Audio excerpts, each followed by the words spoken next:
Ding dong YouTube, welcome back to the channel. I'm the Jobless Coder, and I'm just trying to collect myself here because I watched the first 5 minutes of the video that I'm about to play for you, and I can't even get through it anymore without being emotional. So if you want to know why I'm doing this, pay attention. Ding dong YouTube, welcome back to the channel. I am the Jobless Coder, and I'm now officially homeless for the third time in my life. As you can tell, I am now living in a hotel. This is not just any hotel, it is the Fairmont Lake Louise Chateau, which is one of the most expensive hotels in the entire country. Only this time, this is probably one of the hardest videos I've ever had to film. I'm now homeless with 160 other individuals. If you go to Google and you type in Lake Louise and filter by the news section, you will all see that our home burnt down yesterday, including all of our belongings and personal possessions, after a maniac with severe mental health issues decided to light his room on fire, trying to kill himself. And now all of us that work for the ski resort no longer have a place to live. And I really don't know what's going to happen going forward. I don't know about the security of my job because they can't run a ski resort without staff, and most of the staff have already decided that they want to go back home. A lot of them are foreign immigrants. Nobody has a passport anymore because it all burned up in the fire. I lost everything. I lost my computer. I lost my hard drive. I lost probably $2,000 worth of clothing. It's going to take forever for me to get all this shit back. We have been told that we will be reimbursed. I don't know the extent that we will be reimbursed for. I have my phone and the clothes on my back, and that's all I have left.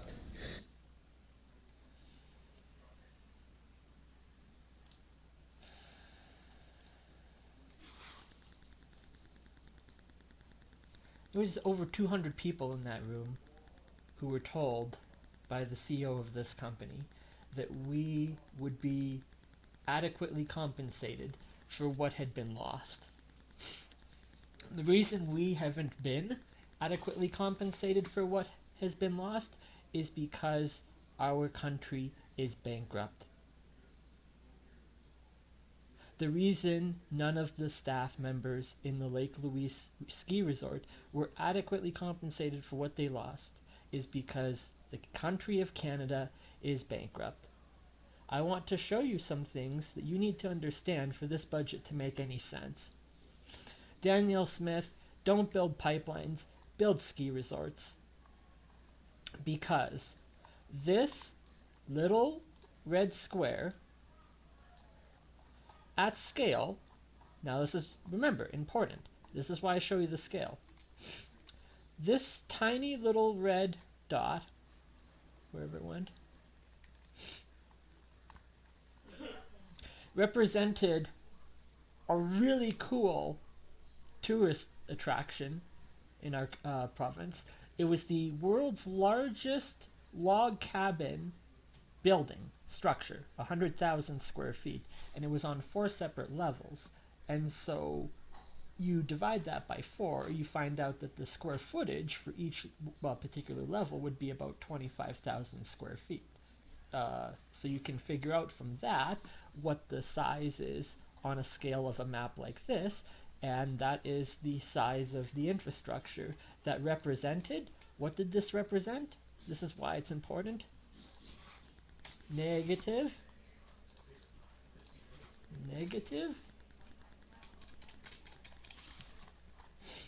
$40 million. That means that all of the land and all of the real estate in this area received negative $40 million worth of value because $40 million worth of infrastructure disappeared into ash and rubble. It looked like a bomb had been dropped from the sky on this building. So, How is the Disney Corporation going to fix this? Well, I tell you how. By building infrastructure. This plot of land here represents the footprint that would have to be sacrificed of land to construct a massive hotel district. This would be the Chateau district.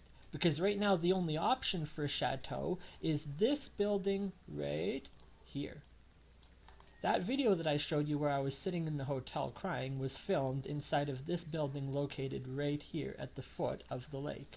It is the Fairmont Chateau, Lake Louise. And the room that I slept in on the night that I was homeless was considered one of, if not the largest and most expensive Canadian hotels. It is massive, this building, but the rooms will cost you as much as $3,000 a night. Well, isn't that great? All of the hotels in this area cost really, really, really exorbitant amounts of money that regular citizens can't afford. Therefore, Disney will ensure that the hotel rates in this section of their district for hotels match the hotel rates that you would get in the city. Not $3,000 a night, $300 a night for the hotels here. And then, because the hotels would be connected directly to the ski resort, they would be able to walk from the chateau to the Lake Louise Ski Resort. I'm going to show you on a map what this looks like on the satellite and give you a tour of the facility, given that I used to work here. And as I mentioned in my previous video, I know this area like the back of my hand. This is why I know it could work. Because here is where the ski resort sits. All this area back here and behind it is just a parking lot. This represents land area where hotels can be built. If you were to pave this parking lot over and build hotels and housing in here, then there would be adequate housing for the staff members that staff this ski resort facility, and there would be adequate hotels for the Disney patrons that come to attend and vacation with their family. And it would provide more service to the Moraine Lake Bus Company, because they can continue to operate their lines here that leave from the parking lot of the ski resort, only they'll have the extra clientele of everyone sleeping in the hotels here. Back here, all this stuff, all this parking lot, this needs to be converted and or developed and or expanded upon in any direction. You build out here and you rebuild the Charleston residence within this chateau village, and this would be a prime optimal location to host, the Olympic Games at the Disney ski resort. Wouldn't that be cool if the Olympics athletes village was here, somewhere in the village? This parking lot is bloody freaking massive. You can build anything you want back here. And if Disney acquired this company, which is probably not valued at very much anymore, given it almost went bankrupt twice, it was facing financial problems back in the early 2000s, and as far as I understand it from the knowledge that I heard while I worked there, they were only just starting to make a profit when the fire happened. And you know what the kicker is? It wasn't just a $40 million building they lost, but they had over $2 million of resources already acquired to rebuild and reconstruct areas and parts of the building. They had a renovation project planned. Those renovation projects that were planned for the future got canceled because they had to build instead temporary housing. So all of this down here on the lower parking lot represents slums. This is temporary housing. You can rip this shit out and put real hard infrastructure in here that will last and have legacy. So you can build hotels down here at the bottom of the ski resort and up here at the top. You can do this however you want, but it will require $200 million worth of investment on those parking lots to make it happen. And then you extend the road and the bus lines out here and the bus line into the town of Lake Louise. Why? Because you can get connector lines there on the buses down to Banff, Lake Louise to Banff. There's a separate bus line that goes from here up the face of the mountain and to the Chateau Lake Louise. So now you can, what can you do for the business owner in the area? You can improve their, if I can get the arrow right, improve their land value. If they're charging $3,000 a night, they might even charge $4,000 a night. Why? Because the land value is worth more now. They have a Disneyland nearby. So you build a massive, let's look at Disney Ski Resort. You already planned this stuff out in the 70s, it's just you never were able to pull it off. Something like this. You could build that. For that $200 million, build the chateau. It'll have all the adequate staff housing included. You can build whatever you want and get your dream Disney ski resort in Canada. But you will not get that if you build out in the Middle East. So the better value proposition is for Canada.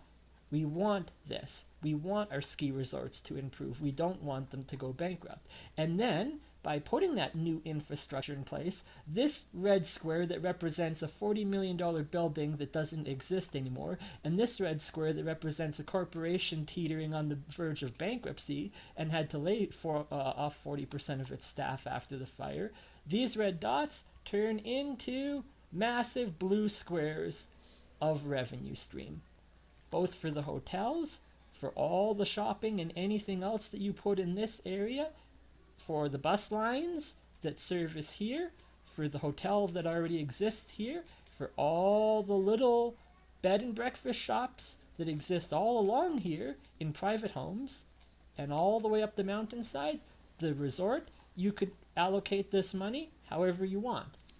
So that is listed in the budget. Here, $200 million.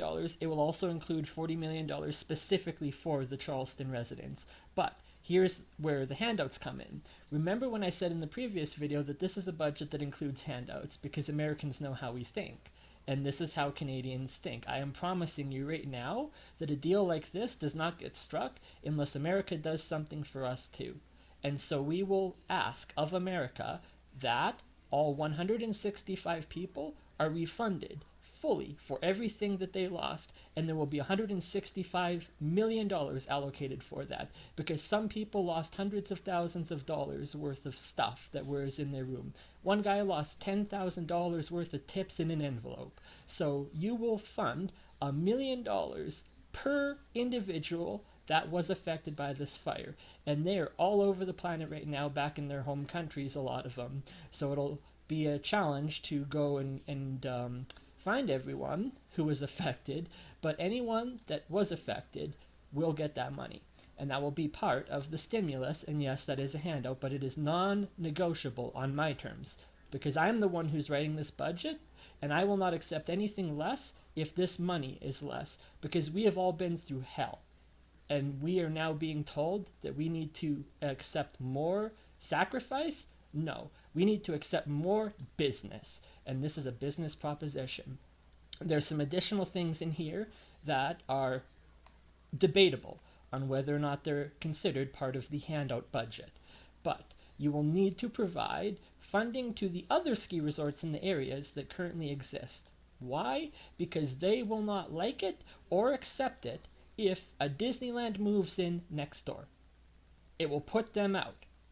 So they will need to improve their own infrastructure, which means there will need to be $10 million allocated for Nikiska for an expansion, $20 million allocated for Banff Sunshine Village for an expansion, $5 million allocated for Norquay for an expansion, $1 million allocated for Golden Nordic for an expansion, another $15 million allocated for an expansion out in Panorama, and as I continue to build this list and the map that I'm basing this off of, the more ski resorts I find in the area, I'll add them to the list too, because it's not fair to ask Canadians who currently work and run these ski resorts that are located over here and down here and over here. This is the Sunshine Village Ski Resort. This red line represents their gondola system. This is a gondola system. This is infrastructure that already exists. And in future videos, I'm going to explain to you how this infrastructure that already exists plays into the overall larger picture and scheme of things when you look at the infrastructure zoomed out from back here. So this is Sunshine Village. They'll get $20 million to expand. There'll also be another $20 million invested into the towns of Canmore and into the towns of Banff in this particular area. That will boost the overall land value of this entire stretch of land by 85 million US dollars. And every one of these numbers I keep listing, you have to remember that the power of the US dollar is infinite. So when I give you $240 million, round it up to 300 million, and then put that number in your head when you're thinking about what you can do with 300 million Canadian dollars. So I'm going to end the video now and continue some of these points into the future, but I really wanted to get that off my chest because it has been bothering me, and the fact that the fire situation never got resolved. So the stipulation is that the victims have to be compensated. I'll go back to the budget really quick to mention something else that I had put down here, and that is that these are not considered a handout. If I look at the handout funds over here, they're not included in the cost. The reason that this is an investment for Disney, but this is a handout because it's a direct payment to victims and we don't immediately produce anything in return.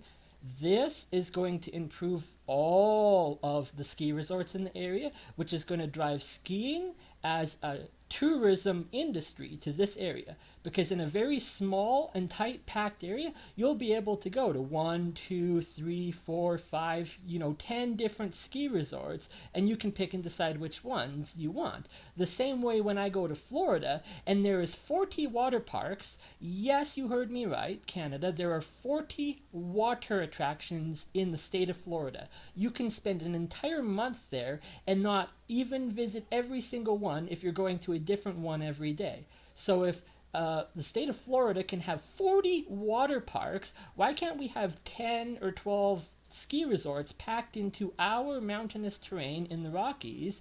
And all of that will be a benefit to Disney because it'll drive skiing to all of this. It'll also boost the initial investment on their staff building and ski resort with the hotels.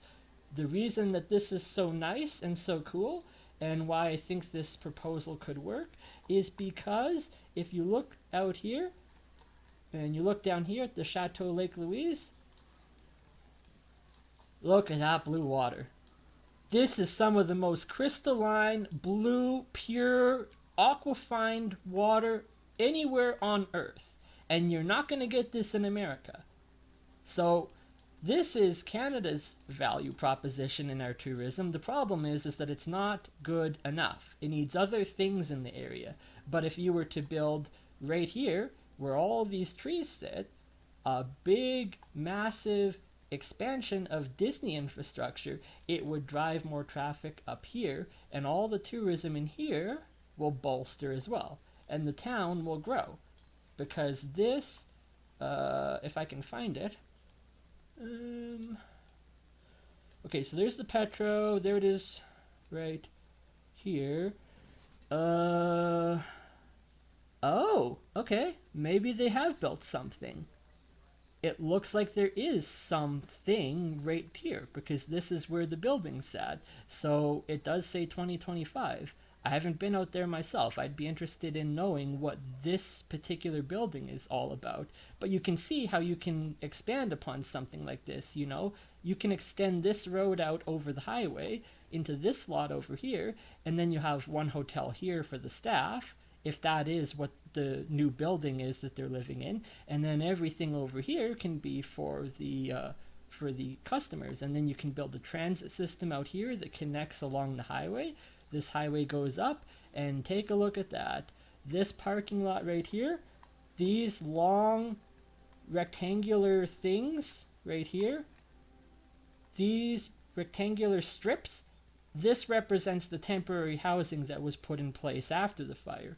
So with the new building over there and those temporary housing over here, I'm not sure what the situation is at the moment out there, but potentially this is still under construction because it looks like these temporary houses are still where they were initially placed. This is the parking lot here in the back that I'm referring to. You see all this empty land, all this empty space over here? This is development area.